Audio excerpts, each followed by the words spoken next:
So hey guys, this is Suman, your own tarot card reader, and welcome back to my channel Tarot Fragrance Suman. So yes guys, I have been very busy with the wedding in the family, but I'm back, so be happy.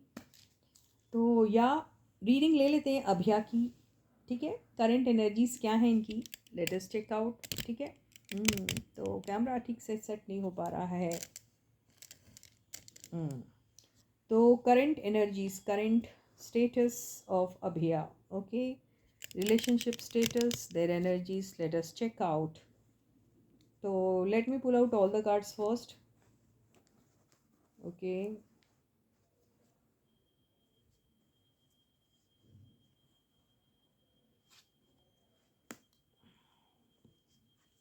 Abhiya.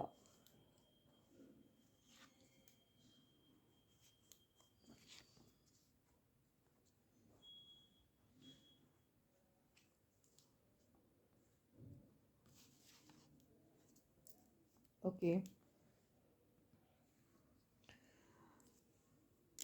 so can you see the cards, guys?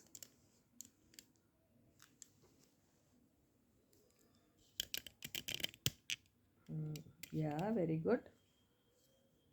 So what I see from these cards is that, okay,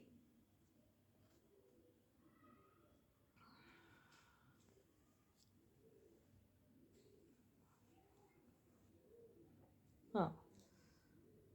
So can you see this waiting energy and choice, दोनों option भी है और waiting energy भी है. तो option और waiting energy की वजह से क्या हो रहा है, हो क्या रहा है कि they are focused on something, बहुत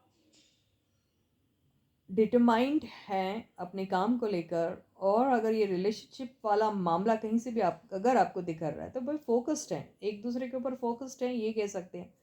अगर ये मामला नहीं है तो अपने काम को लेके तो बहुत ही फोकस्ड हैं ये लोग, 100% बहुत ज़्यादा फोकस्ड हैं. ओके, कुछ ऐसा मेजर इन दोनों के बीच में हुआ है जिससे ऐसा लग रहा है कि इन दोनों को आपस में, इन दोनों ने एक दूसरे के साथ बुरा कुछ किया है, ऐसा मुझे खास दिखाई नहीं दे रहा. लेकिन because of the outside interference इन दोनों की रिलेशनशिप को बहुत बड़ा धक्का लगा है, बहुत ज़्यादा. ओके. और आपस में मुझे ऐसा लग रहा है कि एडिक्शन तो है, यस हो सकता है एडिक्शन है इन दोनों को एक दूसरे को लेकर, बहुत भयानक. फिज़िकल अट्रैक्शन भी कह सकते हैं, बहुत ज़्यादा है. ओके, फिज़िकल अट्रैक्शन इतना ज़्यादा है कि यहाँ पर एक दूसरे के वो इनका अट्रैक्शन जो एक दूसरे को लेकर है ना, वही इनका सबसे बड़ा दुश्मन है अभी, ऐसा लग रहा है. क्योंकि हो रहा क्या है, अट्रैक्टेड तो बहुत है एक दूसरे को लेकर, लेकिन हो कुछ नहीं पा रहा, काम नहीं कर रहे, मतलब उसमें जितना एफर्ट डालना चाहिए वो नहीं डल पा रहा है. ओके, जितना फोकस होना चाहिए अपने रिलेशनशिप को लेके वो नहीं हो पा रहा है. उसकी वजह कुछ भी हो सकती है, उसकी वजह ये खुद दोनों हो सकते हैं, या इनकी ज़िंदगी में कोई एक ऐसा बंदा है जो बिल्कुल नहीं चाहता, या ऐसे कुछ लोग हैं जो बिल्कुल नहीं चाहते कि ये दोनों किसी रिलेशनशिप में रहे सीरियसली. और इनको कहीं ना किसी तरीके से कोई एक वेटिंग में इसलिए आ जाना पड़ता है क्योंकि इनके पास चॉइस वाला मामला जो है वो ज़बरदस्ती इनको दे दिया जाता है, या फिर इनकी लाइफ में ऑटोमेटिकली बाय डिफ़ॉल्ट आ जाता है. इसी वजह से ये एनर्जी ऐसी आई हुई है. और दूसरी बात ये है कि अगर आप ये कहेंगे कि क्या ये दोनों एक दूसरे को मिस करते हैं, तो yes they miss each other. Okay, ये दिखाई दे रहा है. आगे ये सारे कार्ड्स को क्लैरिफाई करते हैं, ये दोनों के कॉम्बिनेशन को मैं ज़रूर क्लैरिफाई करूँगी. ये देखो, queen of pentacles and king of pentacles. बात आ रहा है आपको, कुछ बात आ रही है, कुछ समझ में नहीं आ रही है, मैं एक्सप्लेन करूँगी आपको. ओके, तो ये दोनों के साथ आपस में फिर से काम करने के कोई चांसेस आ सकते हैं, आ सकते हैं, क्यों नहीं आ सकते हैं, आ सकते हैं. डेस्टिनी इनको किस ना किसी तरीके से फिर से दोबारा से एक आपस में कुछ एक नई शुरुआत करने के मौके देगी.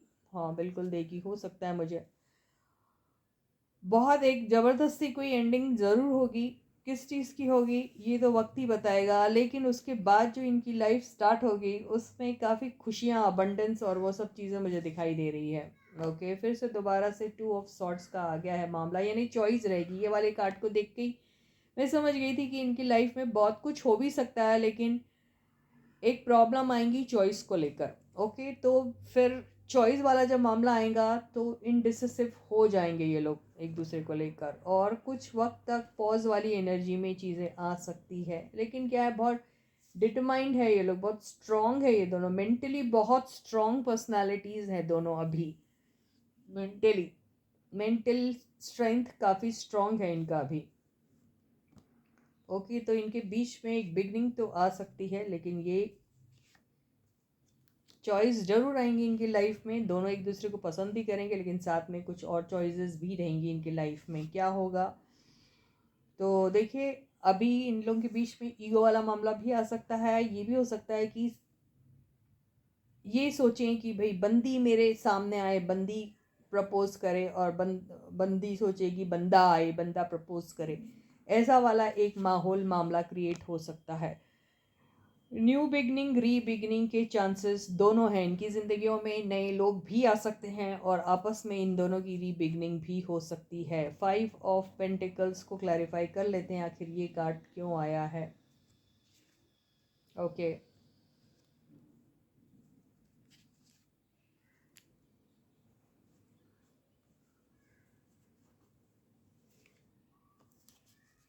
ओके, तो यहाँ पे मेजर डिसीजन लेने वाले इनके लाइफ में जो भी बंदे होंगे वो इनके फैमिलीज के ही होंगे, जिनकी वजह से एक ऐसा सिचुएशन ज़रूर क्रिएट हो सकता है कि जहाँ पर इन लोगों को वो पर्टिकुलर मोमेंट में कोई भी डिसीजन लेना सही नहीं लगेगा, और उस चीज़ को वो वहीं पर टेम्परेरी एक पॉज लगा के आगे अपने लाइफ में कुछ दूसरा कुछ करना चाहेंगे। क्योंकि 8 of cups according to me is always कहीं जाके फिर से वापस लौट के बुद्धू घर को आए वाली एनर्जी वाला होता है। तो ये बंदे जहाँ पर भी जा रहे हैं टेम्परेरी बेसिस पे जाके वापस आएंगे, क्योंकि दे मिस ईच अदर, ये मुझे ऐसा दिखाई दे रहा है।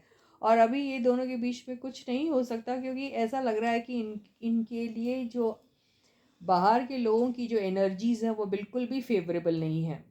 इनके फैमिली से भी ऐसा कुछ इनको इंडिकेशन मिल सकता है, जिससे ये कह सकते हैं कि अभी ये नहीं है आपस में एक साथ कुछ काम करने का सही मौका। तो बेहतर ये रहेगा कि आप अपनी अपनी इंडिविजुअल जर्नी में जाइए, वापस दोबारा आप आ सकते हो, क्योंकि आ चुका है एस ऑफ पेंटिकल्स का कार्ड। यस, तो इनकी दोबारा से फिर से मुलाकात होगी। किस लिए होगी? इसलिए होगी कि आपस में एक नई शुरुआत किस तरीके से और कब की जाए इस बारे में। तो इन लोगों का डेस्टिनी वाला कार्ड भी आया है, जो आया व्हील ऑफ फॉर्च्यून। तो इन लोग आपस में दोबारा से फिर से मिल सकते हैं एक सीरियस नोट पर। With this, I end my reading for you for today. I'll catch you again. Until then, guys, please do take very good care of yourselves and bye bye.